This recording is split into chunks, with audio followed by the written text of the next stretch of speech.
자, 이어서 독서 지문 한번 살펴보도록 하겠습니다. 이번 10월 모의고사는 고1 학생 시험 문제인데도 불구하고 굉장히 좀 문장도 길고요. 글의 내용도 길고 약간 어렵게 구성이 되어 있습니다. 그래서 좀 꼼꼼히 잘 훑어보면서 복습하고 공부하는 게 앞으로도 도움이 분명히 될 거라고 생각을 합니다. 자, 이 지문은 그 법과 연관된 지문이죠. 그런데 좀 잘 나오는 편이에요. 그래서 내용을 좀 상세히 잘 봐놓으면 좋을 것 같습니다. 일단 읽으면서 큰 틀 이해해 보도록 노력해 봅시다. 자, 가글입니다. 자, 민법에서, 자, 이렇게 나오죠. 자, 이거 어느 법에서 민법인지 형법인지 이런 것도 좀 확인해 놓는 게 좋아요. 자, 민법에서 불법 행위는 가해자의 고의 또는 과실로 인한 위법 행위로 피해자에게 손해를 가하는 행위로 규정된다. 빨리 읽을 수 있겠죠? 자, 가해자의 고의 또는 과실로 인해서 손해를 가하는 행위. 자, 요게 불법 행위다. 자, 이때 고의는, 자, 이러면 이제 구분하는 거겠죠. 나눠야 됩니다. 자, 고의 같은 경우에는, 자, 자신의 행위가 타인에게 손해를 가할 것임을 알고도 의도적으로 실행한 것이다. 자, 의도적으로 실행한 게 고의. 자, 그다음에 과실은 자신의 행위가 타인에게 손해를 가할 것이라고 예상하지 못한 상태에서 실행한 것을 말한다. 자, 여기에서 과실은, 자, 과실을 좀 더 강조하고 싶은가 봐요. 그죠? 자, 정상적으로 요구되는 의무인 주의 의무를 다하지 못한 것을 의미하며, 자, 정상적으로 요구된다는 것은 사회적인 통념상 보편적인 사람인 사회 평균인을 기준으로 한다는 것을 뜻한다. 자, 사회 평균인을 기준으로 했을 때 주의 의무를 다하지 못하는 거, 요게 과실입니다. 자, 즉, 자, 일반적인 개인의 능력이나 사정 등은 고려하지 않는다. 그 이제 특수한 경우가 있을 수 있잖아요. 그죠? 근데 특수한 경우를 신경 쓰기보다는 사회 평균인을 기준으로 합니다. 자, 그리고 손해는 불법행위 전후에 따른 피해자의 이익 상태의 차이를 의미한다. 자, 그래서 첫 번째 단락 같은 경우에는 민법에서 얘기하는 불법행위와 관련해서 주요 용어들을 설명하는 부분입니다. 그래서 고의, 그 다음에 과실, 그 다음에 손해. 이렇게 세 가지가 있었고요. 자, 이 중에서 제일 많이 좀 분량을 할애한 건 과실이죠, 지금 과실. 어쨌든 간에 그 첫 번째 문장에 이런 식으로 시작을 했잖아요. 자, 고의 또는 과실이라고 돼 있고, 고의는 어쩌고저쩌고, 과실은 어쩌고저쩌고, 이런 식으로 나오니까, 아, 고의랑 과실은 일단 분명하게 구분해야 되겠구나, 이런 생각을 하는 게 좋겠습니다. 자, 다음 단락. 자, 우리나라는 민법에서 피해자가 입은 손해는 가해자가 배상하도록 규정하고 있다. 당연하겠죠? 가해자가 배상한다. 이는 그 손해가 가해자의 불법행위로 인한 것이므로 원래 상태에 가장 가까운 상태로 회복시켜야 한다는 것이라고 본다. 자, 민법이니까요. 그죠? 자, 이러한 점에서 일반적으로 법적 정의가 구현된 것으로 받아들여진다. 자, 원래 상태로 회복하는 게 법정 정의의 구현이라고 봅니다. 자, 피해자가 손해를 배상받으려면 자, 가해자의 고의나 과실을 피해자가 입증해야 한다. 자, 요런 부분. 자, 주체에 나오는 부분들 체크해 놓으면 좋습니다. 자, 가해자의 고의나 과실은 피해자가 입증해야 된다. 자, 이를 법원에서 인정했을 때 가해자는 피해자가 입은 손해에 대해 금전적으로 배상해야 한다. 그런데 자, 요런 부분부터 잘 봐야 되겠죠? 자, 피해자의 손해에 피해자의 과실이 관련된 것으로 인정된 경우도 있다. 자, 이건 이제 무슨 말인가요? 이제 피해자가 손해를 입긴 입었는데 가해자 100% 과실이 아니고 피해자도 일부 과실이 있는 경우가 있다는 거죠. 뭐 이거는 적절한 사례일지 모르겠지만 예를 들면 이제 교통사고 같은 게 났을 때 이제 100% 과실일 수도 있겠지만은 서로 잘못할 수도 있잖아요. 어떤 상대방 차는 신호 위반을 했고 그리고 나는 이제 좀 과속을 하면서 주의를 잘 살피지 못하는 상황이 되었을 때, 뭐 이런 경우에도 좀 약간 몇 대 몇 이런 식으로 얘기를 하니까 그런 부분이랑 연관해 생각해 봐도 되겠습니다. 자, 이때 고의에 의한 불법 행위라면, 자, 요 부분 잘 봐야 돼요. 뭐뭐 한다면, 요런 부분 나오면 잘 봐놔야 되는데, 자, 고의에 의한 불법 행위라면, 이렇게 나오죠? 그래서 좀 약간 이렇게 구분 좀 해놓을게요. 자, 손해배상에서 피해자의 과실은 고려하지 않는다. 자, 이때는 피해자의 과실을 고려하지 않습니다. 그 얘긴즉슨 그냥 가해자의 과실만 고려한다는 거죠. 가해자의 과실만 고려한다. 자, 하지만 자, 가해자의 과실에 의한 불법 행위라면 자, 가해자는 피해자에게 손해를 가할 의도가 없었고 피해자 본인의 과실도 일정 부분 있으므로 자, 피해자의 과실을 고려하지 않는 것은 부당하다고 할 수 있다. 자, 이번에는 과실에 의한 불법행위라면 자, 이렇게 했다면은 자, 의도가 없었다는 거죠. 의도가 없었고 그 다음에 피해자도 과실이 있었다고 했을 때 그랬을 때는 자, 피해자의 과실을 고려하지 않는 것은 부당하다. 그럼 피해자의 과실도 고려해야 된다는 거죠. 앞으로 뒤에 내용까지 잘 읽으려면 지금 이 몇 문장을 좀 잘 파악하는 게 중요한 겁니다. 자, 어떻게 되는 건가요? 자, 고의인 경우에는 자, 가해자 100% 이렇게 보는 거죠. 그래서 피해자 고려를 안 한다. 자, 그 다음에 반면, 자, 과실에 의한 경우, 자, 과실에 의한 경우 같은 경우에는, 자, 피해자도 고려를 해야 한다. 뭐, 이런 식으로 얘기할 수 있겠네요. 이 부분을 일단 이해를 잘 해야 되는 부분입니다. 자, 가해자가 자신의 과실이 아닌 부분에 대한 책임을 지게 되기 때문이다. 그렇죠. 그죠? 그 피해자가 과실이 있는데 그것까지 가해자가 이제 다 짊어지게 되는 겁니다. 자, 그렇기 때문에 부당하다고 할 수 있다. 자, 이러한 시각에서는 피해자의 손해를 원래 상태에 가장 가까운 상태로 회복하는 것만이 아니라, 자, 가해자와 피해자 각각의 과실에 따른 책임을 고려해서 손해에 대한 부담을 배분하는 것까지를 법적 정의로 구현한 것이라 본다. 자, 이를 법적 정의의 관점에서 배분적 정의라고 얘기를 합니다. 각각의 과실을 고려를 한다. 그래서 뭐 예를 들면 이런 거죠. 그 가해자가 만약에 잘못을 하긴 했는데 한 60% 잘못을 했고요. 자, 피해자가 한 40% 잘못을 했는데 이 40%까지 가해자가 다 짊어지면 이것도 정의롭지 못하다는 겁니다. 그래서 예를 들어 가지고 이제 총 손해액이 100만 원이라고 치면 100만 원을 치면 자, 가해자는 60만 원. 그다음에 피해자 본인은 40만 원. 이런 식으로 하는 게 조금 더 정의롭다는 거죠. 자, 마저 읽겠습니다. 자, 우리나라는 피해자가 입은 손해에 피해자의 과실도 관련된 것으로 인정된 경우에는 과실상계라는 것을 적용을 한다. 과실상계는 가해자가 지급해야 할 손해배상액 중에서 피해자의 과실에 해당하는 만큼을 감액하는 것이다. 자, 전체 배상액 중에서 피해자의 과실에 해당되는 비율을 빼는 걸 이제 과실상계라고 얘기를 합니다. 자, 이때 피해자의 과실에 대해 판단할 때도 사회 평균을 기준으로 한다. 우리 아까 전에 앞에서 봤던 거 기억나나요? 한번 체크해 볼까요?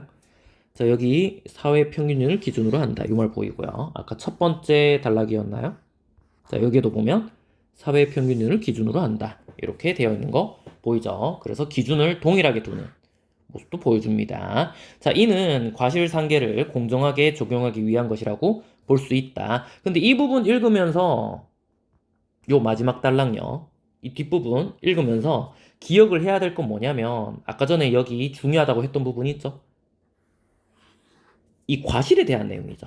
과실에 대한 내용. 그죠? 가해자가 과실로 인해서 불법행위를 저질렀을 때에 한정된 얘기인 겁니다. 그죠? 고의인 경우에는 피해자의 어떤 과실을 고려하지 않기 때문에 이 뒤의 내용은 전부 다 과실에 의한 불법행위라고 한정해서 보는 것도 좀 중요하겠죠. 자, 이렇게 가글 내용 확인할 수 있었습니다. 자, 가글과 연관된 거 한번 확인을 해볼까요? 자, 16번 한번 보겠습니다.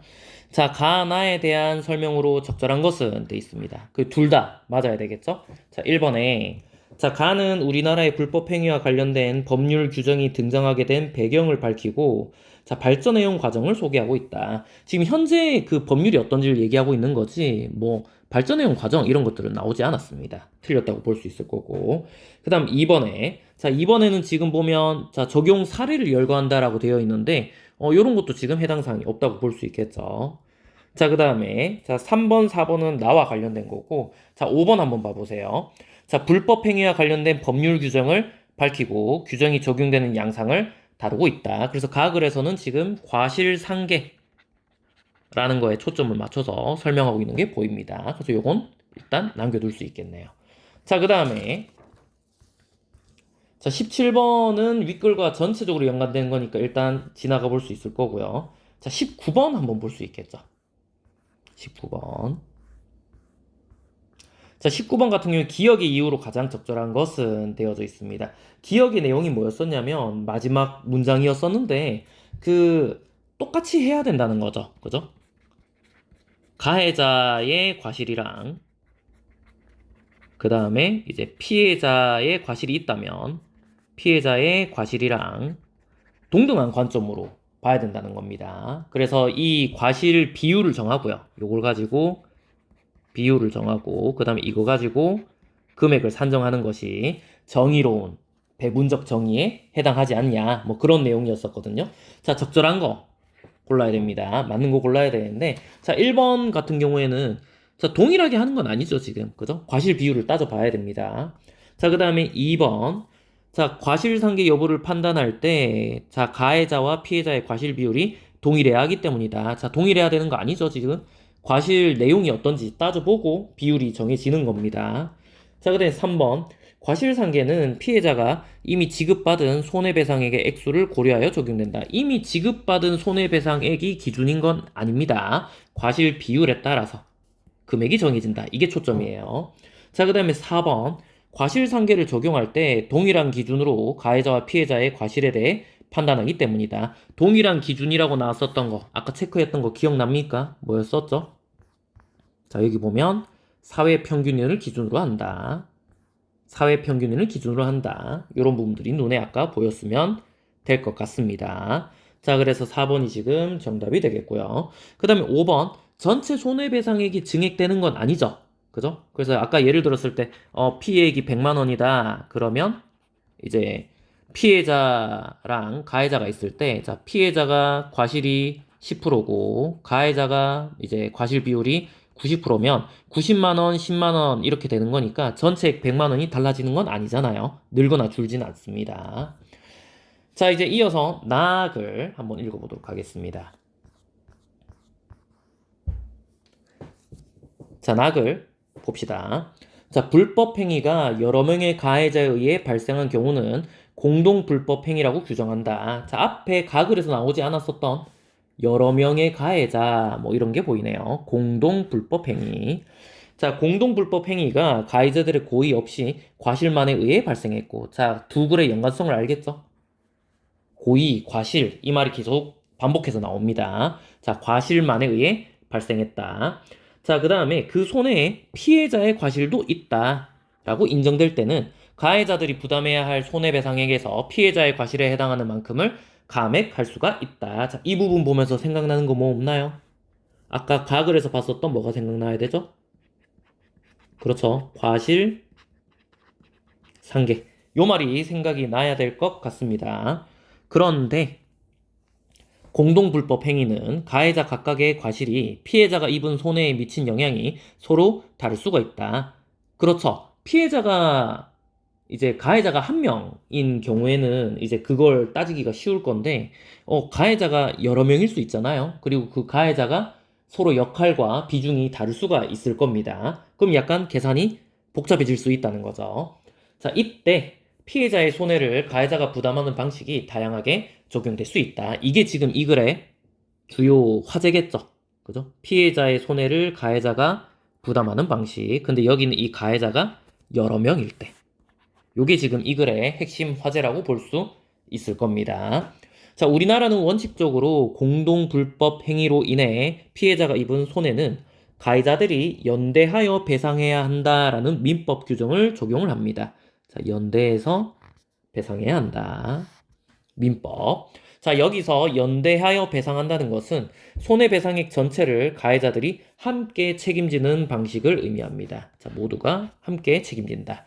자, 이는 과실이 경미한 가해자라도 본인 외에 다른 가해자에게 경제적 능력이 전혀 없다면 단독으로 손해배상액 전체를 책임져야 할 수 있다는 의미이다. 어찌됐든 간에 그 총액을 맞추라는 거죠. 그죠? 그래서 예를 들어서 가해자가 이제 A도 있고 B도 있고 C도 있어요. 자, 그런데 이제 뭐 가해자 C가 이제 경제적 능력이 없다. 그러면은 여기는 A, B가 전체를 다 부담을 해야 된다는 거죠. 그죠? 요런 식으로 한다는 겁니다. 자, 대신 피해자 입장에서는 자신이 입은 손해를 원래의 상태에 가장 가까운 상태로 회복할 가능성이 크다는 장점이 있다. 그렇죠. 그 뭐 가해자가 어찌됐든 간에 이제 피해자의 손해를 이제 회복해 주는 거. 원래 수준으로 회복해 주는 거. 이게 이제 법적 정의로 구현된다라는 게 가글에도 있었잖아요. 그런 측면에서 봤을 때는 누가 됐든 누가 얼마를 부담하든 간에 그거는 가해자들이 알아서 할 일이고 피해자 입장에서 손해를 회복시켜 주는 게 더 중요하다. 이런 입장으로 볼 수 있습니다. 자, 이 방식에 따르면 이 방식은 연대죠. 자, 손해배상액은 가해자 각각이 피해자가 입은 손해에 영향을 미친 정도에 관계없이 어느 정도 영향을 미쳤냐 이거랑은 관계가 없어요. 자, 가해자들이 공동으로 책임을 진다. 예를 들어서 자, 이해가 잘 됐으면 지나가도 되는 겁니다. 근데 한번 읽어볼까요? 자, 피해자 갑이 가해자 을과 병의 공동불법 행위로 인해서 100만 원의 손해를 입었을 때 갑, 을, 병의 과실이 각각 13, 60으로 인정이 된다. 여기 이제 예시 내용도 보면은 피해자 갑이라고 나와져 있는데 이 갑의 과실 비율이 10% 이렇게 돼 있는 거 보이죠? 지금 보면은. 그럼 이제 어떻게 돼야 됩니까? 여기 있는 이 10%를 제외하고 여기 있는 90%. 자, 요게 이제 과실 상계가 되겠죠? 그죠? 그래서 전체 100만 원의 손해였었으니까 90만 원으로 아마 계산이 될 겁니다. 자, 그래서 이 금액을 공동으로 배상을 해야 한다. 자, 이때 법원에서는 과실의 비율만 판단해준다. 자, 요런 식으로요. 과실의 비율만 판단해주고 각자가 실제 배상할 금액을 지정해주지는 않는다. 원래는 지정해줘야 될 것 같은데, 그죠? 을은 30만 원, 병은 60만 원. 각각 내세요. 땅, 땅, 땅. 이렇게 할 수 있을 것 같은데 그렇게 안 한다는 겁니다. 그렇게 안 하고 자, 을과 병은 법원이 판단한 과실의 비율을 기준으로 삼아 각자가 배상할 금액을 합의하여 정하게 된다. 이제 피해자들끼리 서로 또 논의를 하게 되겠죠. 만약 병이 파산 등의 이유로 경제적 능력이 전혀 없다면 을이 연대 책임자라는 이유로 90만 원을 모두 배상하게 될 것이다. 그럼 이제 이 상황에서 좀 억울한 거는 을이죠. 을이 좀 약간 억울해질 수 있을 건데 초점을 누구한테 맞추고 있는 거예요? 피해자 갑이 100만 원의 손해를 다시 회복하는 거. 여기에 이제 초점이 더 맞춰져 있다 보면 될 것 같습니다. 자, 다음 단락이요. 자, 하지만 자, 손해배상액에 대한 책임을 연대하는 방식을 적용하는 것이 적절하지 않은 경우도 있을 수 있다. 연대하는 방식이 적절하지 않을 수도 있다. 근데 약간 예상은 가죠. 아까 을 같은 경우에 얼마나 억울하겠어요. 그죠? 자, 독립적으로 일어난 여러 불법 행위가 우연한 이유로 하나의 손해를 일으켜 공동 불법 행위가 되는 때가 있는데 과실이 가장 적은 사람인데도 손해배상액 전액을 배상하게 된다면 특히 부당하다고 여길 수 있기 때문이다. 자, 요게 이제 어떤 적절하지 않은 경우 문제점이라고 볼 수 있습니다. 여기 내용을 보면 몇 가지 좀 더 내용이 나와요. 독립적으로 여러 불법 행위가 일어났다. 우연하게.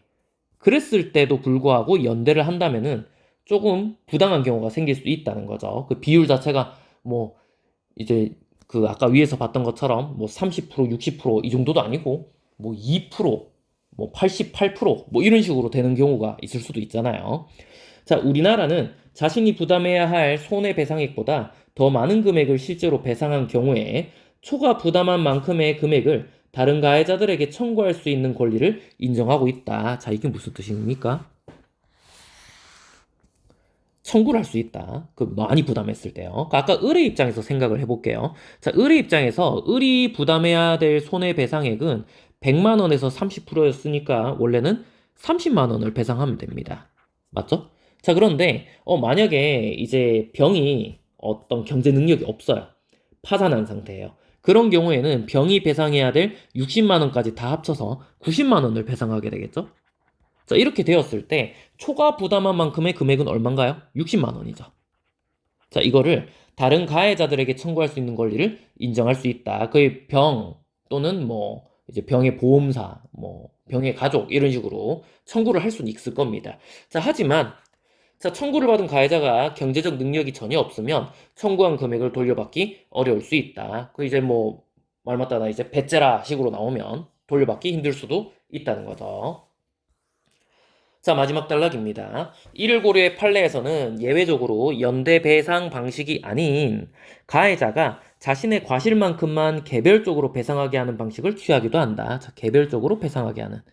이런 방식도 있다. 그 아까 위에 부분이 선생님 P라고 적어놨는데 요게 이제 문제, 부당한 부분이 될 거고요. 이걸 해결할 수 있는 게 이제 S 이런 식으로 쌤이 보통 표시를 합니다. 자, 해결책이 될 수 있는 부분이겠죠. 여러분들도 이렇게 좀 메모를 하면서 읽는 버릇을 들이는 게 중요합니다. 지금 오늘 선생님이 수능날 요거 지금 녹화를 하고 있는데 이런 말이 있더라고요. 어차피 수능날에는 긴장을 하게 된다. 그래서 보이던 지문도 잘 안 보이게 된다. 하지만 몸으로 이렇게 훈련하는 버릇은 수능날에도 없어지지 않는다. 그래서 여러분들의 사고를 도와줄 수 있다. 뭐 이런 말을 들었거든요. 그 여러분들도 좀 공감을 하고 미리미리 1학년 때부터 연습을 했으면 좋겠습니다. 자, 계속 읽어보겠습니다. 자, 이 방식은, 자, 이거는 개별적으로 배상하는 방식.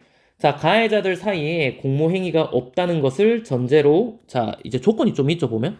공모행위가 없을 때. 아까 위에서 얘기했었던 이거랑 좀 연관되지 않나요? 여기 독립적으로 일어났다, 요 말이랑. 그 다음에 공모행위가 없다. 요 말 좀 유사하게 느껴질 수도 있는 부분이 되겠네요.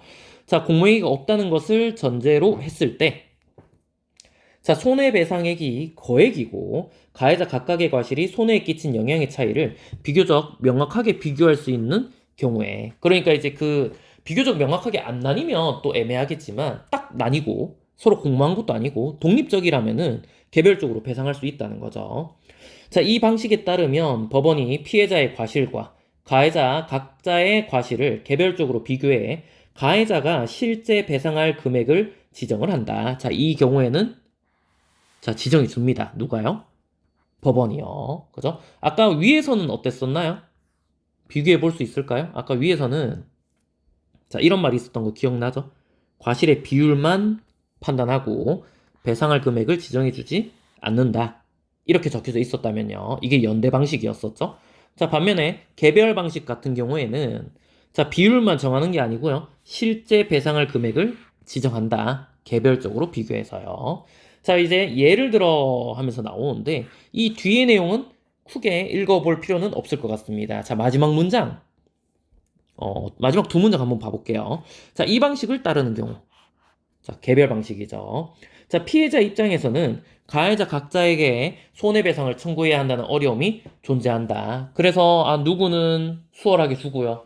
누구는, 뭐, 능력이 없다고 좀 약간 더 재판 기간을 길게 끌고, 뭐, 미루고 이럴 수 있겠죠. 그러면은 이제 피해자 입장은 좀 힘들 수 있는데, 하지만, 자신의 과실에 대한 책임만 부담하면 된다는 점에서 가해자에게는 정당한 방식이라고 여겨질 수 있다. 자, 그래서 여기 있는 이 연대 방식 그리고 개별 방식 이거 두 개를 비교할 수 있어야 되겠습니다. 뭐 내용을 정리하면 어떻게 되는 건가요? 가글의 내용 정리를 해보면은 자, 가에서 이제 고의, 과실 이런 게 나오면서요. 특히 과실에 집중해가지고 이제 과실 상계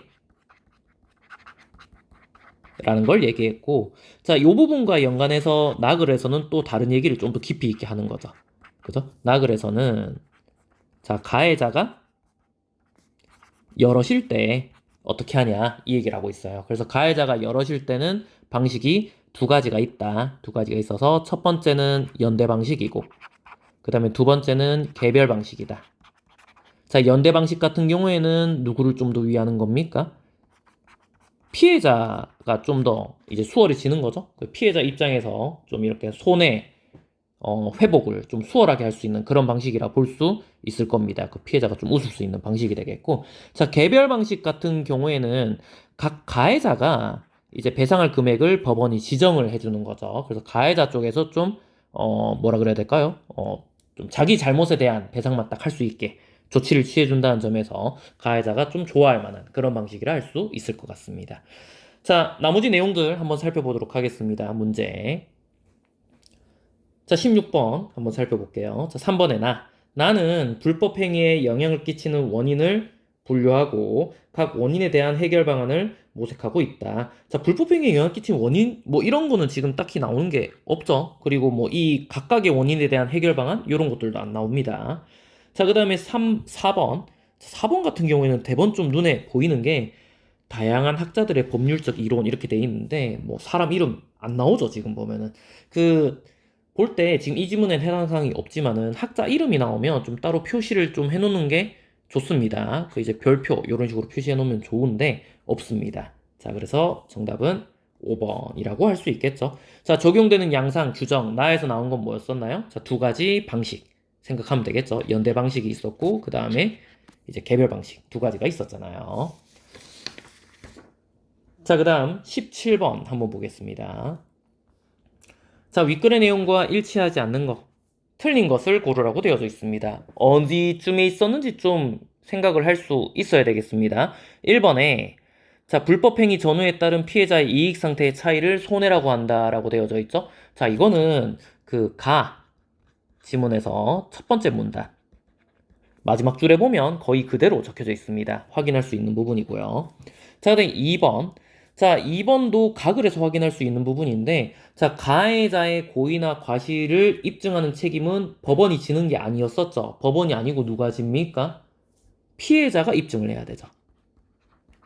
피해자가 입증을 해야 됩니다. 그래서 2번이 답이라고 볼 수 있을 것이고, 피해자를 언급하는 부분 한번 찾아볼까요? 가글에서.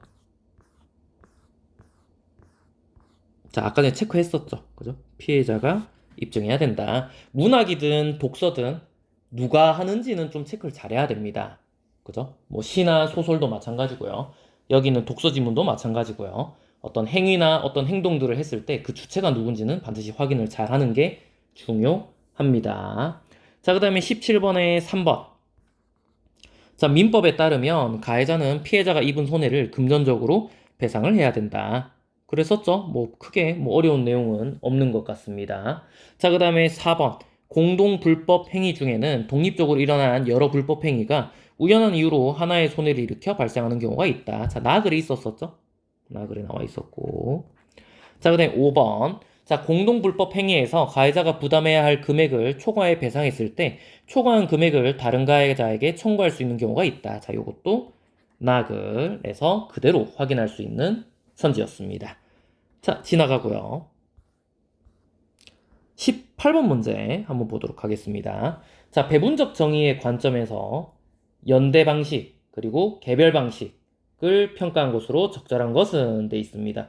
뭐 읽어보고 이제 적절한 걸 골라보면 되는 그런 문제 유형이고요. 자, 1번에 자, 과실 여부를 판단할 때 사회 평균인을 기준으로 한다는 점에서 A를 B보다 정당한 것이라고 평가하겠군. 자, 이거는 뭐 A를 하든 B를 하든 사회 평균인을 기준으로 한다는 점은 크게 달라지거나 뭐 언급된 적이 없습니다. 그래서 이 부분은 지금 해당 사항이 없다고 봐야 되겠죠. 자, 그 다음에 2번.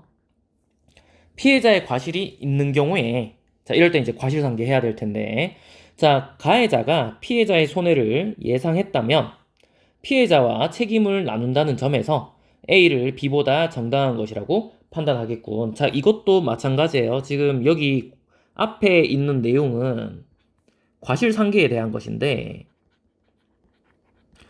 A든 B든 둘 다 과실상계를 한다는 점에서 크게 다른 점은 없습니다. 뭐가 더 정당하다 이렇게 얘기하진 않아요. 그죠? 이 A, B의 방식 구분은 어떤 부분에서 차이가 있었나요? 하나는 연대였었고 하나는 개별이었었는데 이거 둘 다 가해자끼리의 일인 거죠.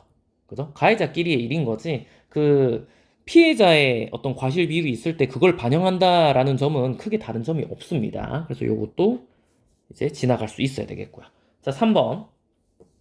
가해자의 입장에서는 자신의 과실에 대한 책임만 부담하면 된다는 점에서 B를 A보다 정당한 것이라 평가를 하겠군. 자, 이거는 나 글에 나오는 마지막 문장 있죠?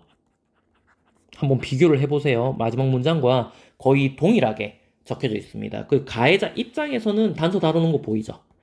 그죠? 그 피해자의 입장에서는 지금 A가 좀 더 정의롭다고 볼 수 있을 건데 가해자의 입장에서는 본인의 잘못에 대한 부분만 비율 산정하고 거기에 따라서 금액 배상하면 되는 거니까 자, B가 조금 더 정당하다 볼 수 있을 겁니다. 그래서 3번이 지금 답이 되겠죠. 자, 4번, 5번은 지나가도록 하겠습니다. 자, 20번 문제. 자, 보기 내용 분석할 수 있어야 되겠는데 한번 보도록 하겠습니다. 자, 가나를 읽은 학생의 보기에 대한 반응으로 적절치 않은 것은 자, 틀린 거 고르라고 되어져 있죠. 자, 내용 한번 읽어보면, 자, 가상의 상황이 나와 있어요. 자, A, B, C 구분되어 있네요. 자, A 법인은 부주의로 인해 오류가 있는 경제보고서를 작성했다. 자, 주의를 하지 않았다는 거죠? 그럼 요거 과실. 의도는 아니고 과실. 자, B사는 이 보고서를 근거로 한 투자 상품을 C씨에게 판매를 했는데, 자, 이 과정에서 B사는 투자 유의사항을 제대로 설명하지 않았다. 자, 요 부분도 잘못된 부분이죠. 제대로 설명하지 않았다는 거. 자, 요것도 과실. 그러니까 의도가 들어가진 않았으니까 둘 다 과실로 볼 수 있을 거고, 지금 이 문장, 앞 문장 같은 경우에는 과실이라 보기 힘듭니다. 그냥 보고서를 믿고 쓴 거니까요. 자, 그리고 C씨는 잘못된 판단으로 성급하게 투자를 결정하여 10만 원의 손해를 입었다. 자, 잘못된 판단으로 성급하게 투자를 결정했다. 자, 그렇다는 얘기는 C도 어느 정도 과실이 인정될 수도 있는 상황이죠. 그죠? 과실이 인정될 수도 있습니다. 자, C씨는 자신의 손해가 A법인과 B사 때문이라고 주장을 한다. 자, 손해액은 10만 원이고요. 자, 그 다음에 이 C씨의 주장을 봤을 때는, 자, A랑 B, 가해자가 둘인 거죠, 지금? 그죠? 이렇게 확인할 수 있을 겁니다. 그럼 이제 여러 가지 얘기를 할 수 있죠. 여기 이 부분에서는, 과실상계 얘기를 할 수 있을까? 이런 생각할 수 있을 거고요. 자, 그 다음에 이 마지막 문장을 봤을 때는, 이거를 연대하는 방식으로 해야 될까? 아니면 개별 방식으로 해야 될까? 이런 얘기도 할 수 있을 것 같습니다. 자, 밑에 내용을 조금 더 읽어볼게요. 자, 보면은, 자, 법원은 이 사건이, 자, A, B의 과실만에 의한 공동 불법행위라고 판단을 했다. 자, 과실만 있답니다. 자, 고의는 없는 상태고요. 그 다음에 공동 불법행위다. 그래서 요 말 할 수 있겠죠? 요 말 할 수 있는 그런 상황이라고 보면 되겠고. 자, 그 다음에 C씨의 과실도 인정을 합니다. 그러면은 과실상계 해야 되겠죠? 그죠? 해야 되는 상황이 되겠고. 자, 그래서 법원은 A, B, C의 과실 비율을 30, 60, 10으로 판단을 했다. 자, 적어볼게요. A랑 B랑 C가 있고요. 자, A랑 B는 가해자고, 자, 그다음에 C는 이제 피해를 본 개인입니다. 자, 비율은, 자, 30%, 자, 60%, 자, 10%, 이렇게 매겼다 그러죠. 그럼 이제 결국 그 보고서 작성보다는 이제 실제로 판매하는 그 과정에 좀 더 잘못을 많이 뒀다 볼 수 있을 겁니다. 자, 그리고 문제는, 자, 실제 배상할 금액을 지정해 주지 않았다는 거죠. 자, 요 부분 봤을 때. 실제 배상할 금액을 지정해 주지 않았다라고 했을 때 여러분들이 본문에서 봤던 요 부분이 생각나야 되겠죠? 실제 배상할 금액을 지정해 주지 않았다. 과실 비율만 판단했다. 요게 생각이 나야 돼요. 이게 어떤 방식이었었나요? 연대 방식이었었죠. 연대 방식. 요건 지금 연대 방식으로 확인을 해야 되는 거구나. 라는 거. 요걸 좀 기억을 해야 되는 상황이 되겠습니다. 연대 방식으로 해야 된다. 그럼 이제 어떻게 되는 겁니까? 여기는 A, B끼리는 전체 A가 뭐 9만 원을 배상하든 B가 9만 원을 배상하든 그렇게 해야 되는 거겠죠? 자, 여기서 9만 원이 나와야 될 거고, 자, C는 이제 만 원. 이렇게 구분될 것 같습니다. 전체 피해액이 10만 원이었으니까요. 그래서 이제 그 뒤에 내용까지 한번 생각을 해보면, 이게 만약에 뭐 10만 원이라고 되어 있는데 예를 들어 10억이라고 칩시다. 그럼 이제 금액이 되게 크잖아요. 그러면은 여기는 A와 B 간에 좀 약간 소송이나 추가적인 청구 뭐 이런 사항도 얘기할 수 있겠죠. 만약에 A가 다 9만 원을 이제 배상을 했어요. 그럼 이제 나는 30%만 잘못했는데 왜 내가 이걸 다 해야 되냐? B 당신이 또 6만 원 또 청구해 할 테니까 나한테 내놔라. 이런 얘기를 할 수 있을 겁니다. 자, 틀린 거 고르라고 되어져 있는데 한번 확인을 해보도록 하겠습니다. 자, 틀린 거 고르라고 되어 있습니다. 1번.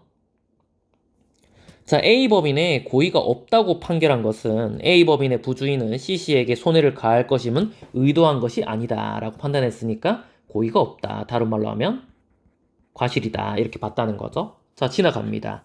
2번. A법인과 B사의 과실에 대해 법원이 지정한 비율은 A법인과 B 각자가 배상할 금액을 합의하여 정하는 기준이 될 수 있다. 이거 나그래 그대로 나와 있었습니다. 그래서 청구할 수 있는 권리를 인정하고 있다. 그렇지만 쉽게 돌려받기는 힘들다. 뭐 그런 내용들이 같이 있었었죠. 자, 그 다음에 3번. 자, A 법인의 과실이 B사보다 작다고 판결한 것은 자, B사가 파산하여 경제적 능력이 없더라도 A 법인이 단독으로 책임질 필요가 없다고 본 것이다. 이건 아니죠. 그죠? 단독으로 책임질 필요가 없다가 아니라 연대해서 책임져야 된다. 이렇게 봤다는 겁니다. 그 피해자의 사항을 좀 더 정의롭게 구현하려고 봤다고 보면 되겠습니다. 3번이 지금 정답이 되겠네요. 자, 나머지도 한번 볼까요? 4번. A 법인과 B사가 실제 배상할 금액을 법원이 지정해주지 않은 것은 C씨가 입은 손해를 A, B가 연대해서 배상해야 한다고 본 것이다. 자, 이거 완전 반대되네요. 그죠? 그래서 원래 3번 읽고 바로 체크하면 좋을 텐데 4번까지 읽으면은 그런 생각도 들어야 됩니다. 이거는 개별 방식을 얘기하는 거고 4번은 연대 방식을 얘기하는 거니까 둘 중에 하나는 답이지 않을까. 뭐 이렇게 볼 수도 있는 거죠. 자, 그다음 5번. CC의 과실을 인정한다고 판결한 것은 CC가 투자를 할 때 자, 투자자에게 정상적으로 요구되는 의무를 제대로 지키지 않은 것이라고 볼 수 있다. 그 성급하게 판단한 그 부분을 과실로 인정했다. 본문에 따르면 과실 상계랑 연관 지을 수 있겠죠. 자, 요즘은 이 정도만 보면 될 것 같습니다. 자, 글의 내용을 머릿속에 잘 담을 수 있었으면 좋겠네요. 요런 게 머릿속에 남아야 돼요, 여러분. 머릿속에 남아야 되겠고, 선지 읽으면서 중요한 부분을 빨리빨리 찾는 능력도 필요할 것 같습니다. 자, 독서 지문 요 정도로 일단 마치겠습니다.